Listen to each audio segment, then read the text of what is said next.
السلام علیکم ناظرین آج کی اس ویڈیو میں ہم بات کریں گے ڈرامہ ارطغرل غازی کے سیزن 3 کی ایپیسوڈ نمبر 27 کے بارے میں۔ امید کرتا ہوں آپ دوستوں کو آج کا ایپیسوڈ ضرور پسند آئے گا، تو چلیے شروع کرتے ہیں۔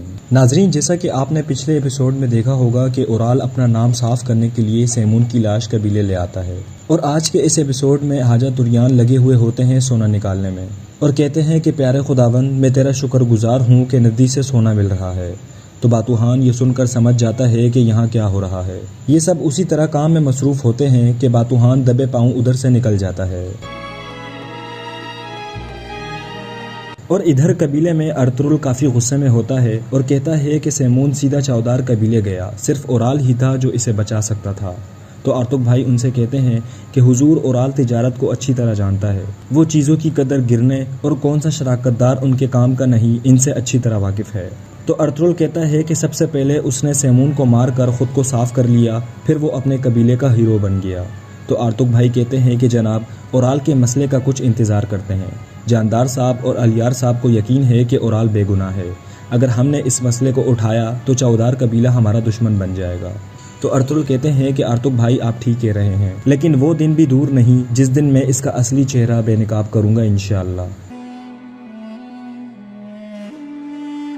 اور اس طرف دوان اور گلبانو آپس میں باتیں کر رہے ہوتے ہیں اور اللہ پاک کا شکر بھی ادا کرتے ہیں کہ اللہ پاک نے ہمیں دوبارہ ملوایا۔ گلبانو کچھ بتانے کی کوشش تو کرتی ہے لیکن بتا نہیں پاتی، لیکن کافی کاوشوں کے بعد پانی وانی پی کر دوان کا ہاتھ پیٹ پر رکھ دیتی ہے اور کہتی ہے کہ میں امید سے ہوں۔ تو دوان اٹھ کھڑا ہوتا ہے اور کہتا ہے کہ اللہ اللہ، میں بابا بنوں گا، میں بابا بنوں گا۔ تو گلبانو کہتی ہے کہ خاموش ہو جاؤ، کوئی سن نہ لے۔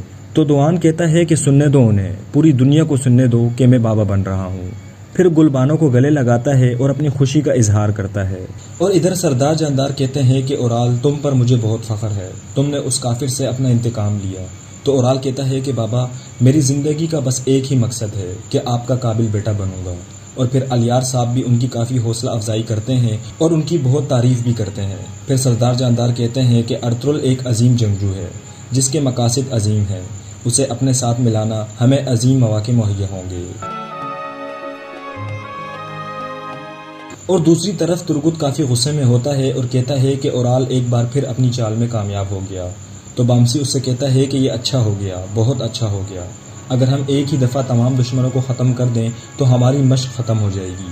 بھائی چلو اب لطف اندوز ہوتے ہیں، اورال کا وقت بھی جلدی آئے گا۔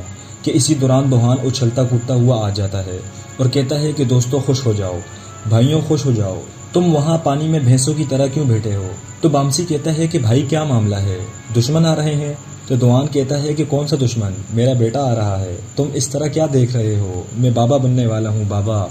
تو بامسی اور ترگت کہتے ہیں کہ ماشاء اللہ بھائی، ہمارا بھتیجا آ رہا ہے، بہت ہی زیادہ خوش ہوتے ہیں، اس سے ملتے ہیں اور اللہ کا شکر بھی ادا کرتے ہیں، اور پھر دونوں اس کو دعائیں بھی دیتے ہیں۔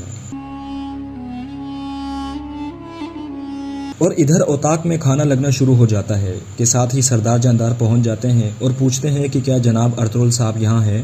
تو حائمہ خاتون کہتی ہیں کہ جی وہ اندر ہیں، اور اندر ارطغرل اپنی تلوار وغیرہ تیز کر رہے ہوتے ہیں کہ ساتھ ہی سردار جاندار اجازت لے کر اندر پہنچ جاتے ہیں، کافی ساری باتیں کرتے ہیں اور آخر میں ان سے کہتے ہیں کہ اتحاد میں طاقت ہے ارطغرل صاحب، اگر اتحاد خون کے بندھن سے جڑ جائے تو یہ سب سے بہترین ہوگا۔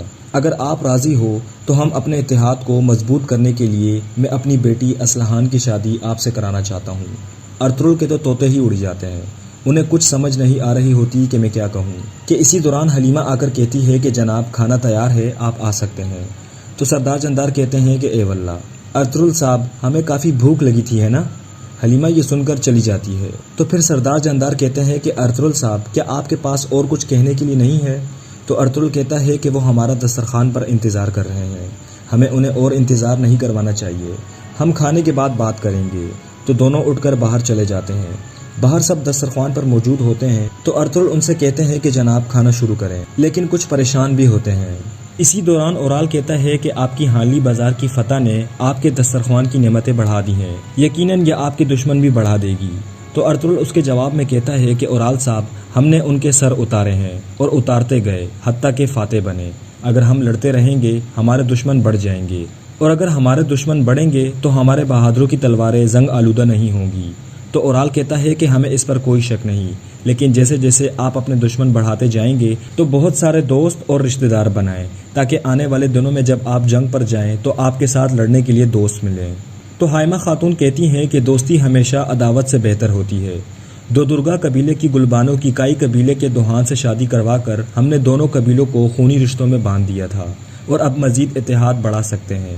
تو چولپان کہتی ہے کہ انشاءاللہ ہم یہ خوبصورت دن جلد دیکھیں گے۔ تو سردار جاندار کہتے ہیں کہ مختصر یہ ہے ارطغرل صاحب کہ دو ذاتوں کی شادی، دو قبیلوں کا اتحاد اور زیادہ مضبوط ہوگا۔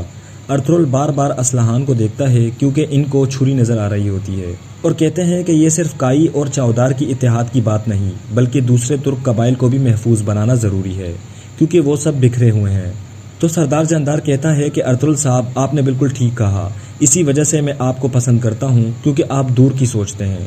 خیر ان کی اور بھی مزید گفتگو چلتی رہتی ہے مگر ارطغرل بھی انہیں ہر بات کا جواب دیتا رہتا ہے۔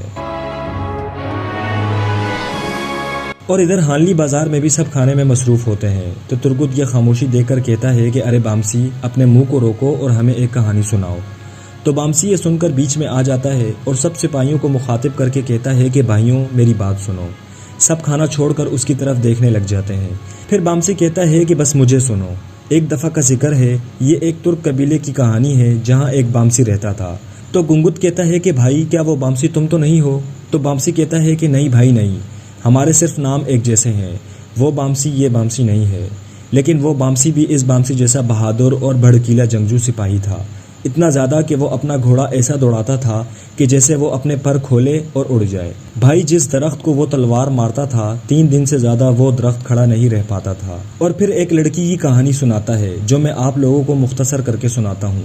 ایک قبیلے میں ایک لڑکی تھی جس کا یہ خواب تھا کہ میں اس کے ساتھ شادی کروں گی جو مجھ سے اچھی تیر اندازی کرتا ہو، مجھ سے زیادہ طاقتور اور تیز ہو اور مجھ سے زیادہ اچھا گھوڑا بگاتا ہو۔ خیر اس بامسی اور لڑکی کا مقابلہ شروع ہو جاتا ہے۔ بامسی پہلے تیر اندازی جیت جاتا ہے، پھر جنگ جیت جاتا ہے اور آخر میں گھوڑ سواری بھی جیت جاتا ہے۔ لڑکی شرما کر چلی جاتی ہے اور کچھ ہی عرصے بعد ان کی شادی کی باتیں شروع ہو جاتی ہیں کہ اسی دوران بامسی دشمن کے جال میں پھنس جاتا ہے اور دشمن اسے قیدی بنا دیتے ہیں۔ سالوں گزر گئے، بامسی کی کوئی خبر نہیں، ہر کوئی شکستہ دل اور دکھی تھا۔ لڑکی نے کھانا پینا چھوڑ دیا تھا۔ لڑکی کے فکر مند بھائی نے اعلان کیا کہ جو کوئی مجھے یہ خبر لا کر دے گا کہ بامسی زندہ ہے اسے میں دنیا کا ہر عیش و آرام دوں گا، اور جو یہ خبر لائے گا کہ بامسی مر گیا ہے اس کے ساتھ میں اپنی بہن کی شادی کروا لوں گا۔ خیر ایک غدار ہوتا ہے، وہ جنگل میں جاتا ہے اور دمبا ذبح کرتا ہے اور اس کا خون بامسی کے کپڑوں پر ڈال دیتا ہے، اور وہ کپڑے لا کر اس کے بھائی کو دکھاتا ہے اور کہتا ہے کہ بامسی مر گیا ہے۔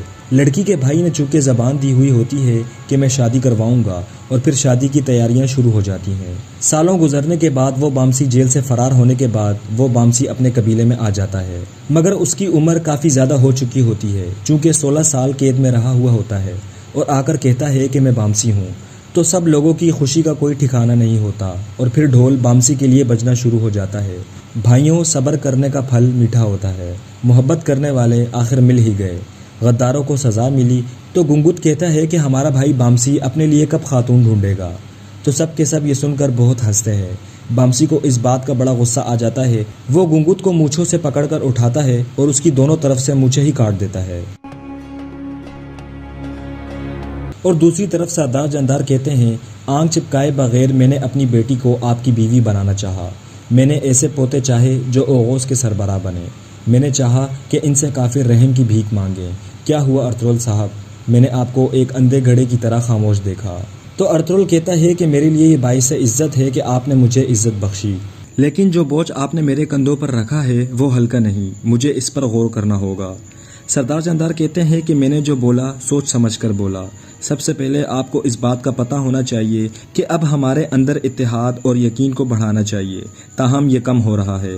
آپ اپنے انعام کی خوشی میں ہیں، ایک مرد کی زبان کی قیمت کو مت بھولیں۔ تو ارطغرل کہتا ہے کہ کوئی انعام، کوئی جیت ایک معزز آدمی کو ہمت کی قیمت نہیں بھلا سکتی۔ پھر اورال کہتا ہے کہ آپ نے جو مال غنیمت حاصل کیا ہے اس میں ہمیں بھی حصہ ملے گا کیونکہ سیمون کو میں نے مارا ہے۔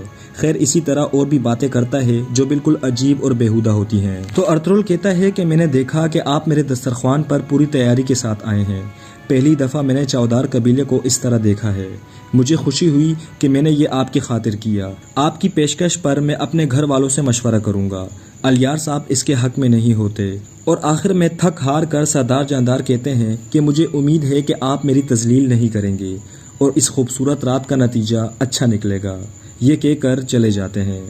تو ناظرین، یہاں پر آج کے اس ایپیسوڈ کا اختتام ہو جاتا ہے۔ امید کرتا ہوں آپ دوستوں کو آج کا ایپیسوڈ ضرور پسند آیا ہوگا۔ اپنی قیمتی رائے ہمیں کمنٹس باکس میں ضرور دیجیے گا۔ آج کے لیے اتنا ہی، اگلی ویڈیو تک کے لیے اللہ حافظ۔